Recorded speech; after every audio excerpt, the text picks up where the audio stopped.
भारत के परमाणु ऊर्जा क्षेत्र में अहम किरदार निभाने के कारण अब्दुल कलाम जी को भारत का मिसाइल मैन भी कहा जाता है। परमाणु हथियार कार्यक्रमों में सम्मिलित होने कारण डॉक्टर अब्दुल कलाम जी को भारत का सर्वोच्च नागरिक पुरस्कार भी प्रदान किया गया था। हालांकि अब वो हमारे बीच नहीं है, लेकिन भारत देश उनके द्वारा किए गए कामों, योगदान और राष्ट्रपति के रूप में उनके कार्यकाल को हमेशा याद रखेगा।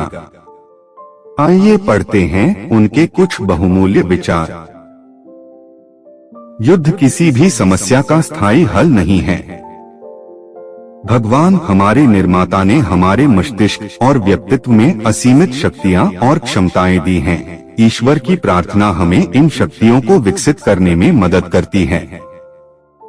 अगर किसी देश को भ्रष्टाचार मुक्त और सुंदरमन वाले लोगों का देश बनाना है, तो मेरा दृढ़ता पूर्वक मानना है कि समाज के 3 प्रमुख सदस्य ये कर सकते हैं: पिता, माता और गुरु। क्या हम यह नहीं जानते कि आत्मसम्मान आत्मनिर्भरता के साथ आता है? शिक्षाविद को छात्रों में रचनात्मकता, जानने की भावना और नैतिक नेतृत्व की क्षमता का निर्माण कर उनका आदर्श बन जाना चाहिए। जब कोई राष्ट्र हथियार युक्त देशों से घिरा हो, तो उसे भी हथियार युक्त होना पड़ेगा। हमने किसी भी देश पर कभी आक्रमण नहीं किया है। हमने उनके देश की जमीन नहीं हड़पी है। अपनी संस्कृति, अपने इतिहास और अपने जीवन जीने के तरीके को उन पर लागू करने की कोशिश नहीं की।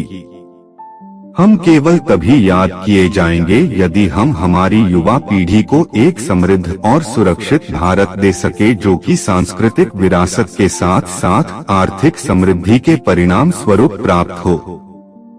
भारत को एक मूल्य प्रधान राष्ट्र के साथ एक विकसित राष्ट्र, एक समृद्ध राष्ट्र और एक स्वस्थ राष्ट्र के रूप में तब्दील होना होगा। सपने वो नहीं जो हम सोते हुए देखते हैं, सपने वो है जो हमें सोने नहीं देते। महान सपने देखने वालों के महान सपने हमेशा पूरे होते हैं। शिखर तक पहुंचने के लिए ताकत चाहिए होती है, चाहे वो माउंट एवरेस्ट का शिखर हो या आपका पेशा। क्या हम यह नहीं जानते कि आत्मसम्मान आत्मनिर्भरता के साथ आता है? कृत्रिम सुख की बजाय ठोस उपलब्धियों के पीछे समर्पित रहिए। अंग्रेजी आवश्यक है क्योंकि वर्तमान में विज्ञान के मूल काम अंग्रेजी में हैं। मेरा विश्वास है कि अगले 2 दशक में विज्ञान के मूल काम हमारी भाषाओं में आने शुरू हो जाएंगे। तब हम जापानियों की तरह आगे बढ़ सकेंगे। भगवान ने हमारे मस्तिष्क और व्यक्तित्व में असीमित शक्तियां और क्षमताएं दी हैं। ईश्वर की प्रार्थना हमें इन शक्तियों को विकसित करने में मदद करती है। मैं हमेशा इस बात को स्वीकार करने के लिए तैयार था कि मैं कुछ चीजें नहीं बदल सकता। महान सपने देखने वालों के महान सपने हमेशा पूरे होते हैं। यदि हम स्वतंत्र नहीं हैं, तो कोई भी हमारा आदर नहीं करेगा।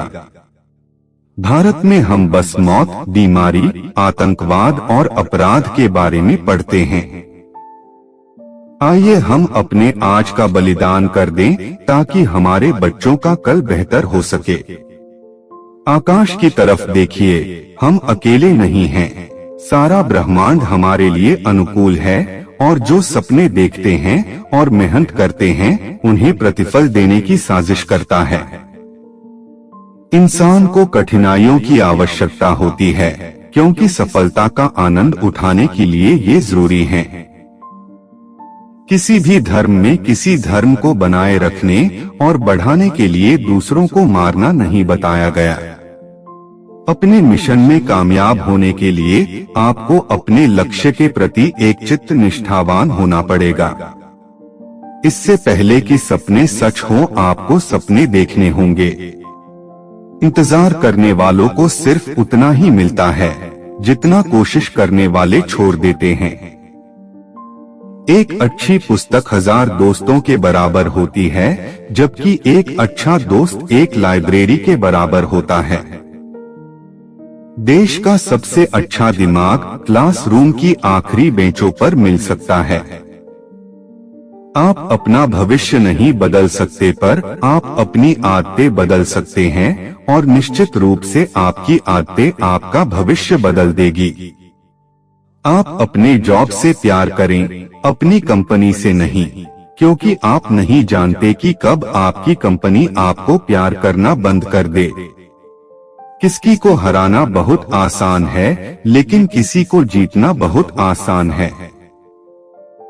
जब हमारे हस्ताक्षर ऑटोग्राफ में बदल जाएं, तो यह सफलता की निशानी है। सफलता की कहानियां मत पढ़ो, उससे आपको केवल एक संदेश मिलेगा। असफलता की कहानियां पढ़ो, उससे आपको सफल होने के कुछ आइडियाज मिलेंगे। काला रंग भावनात्मक रूप से बुरा होता है, लेकिन हर ब्लैक बोर्ड विद्यार्थियों की जिंदगी ब्राइट बनाता है।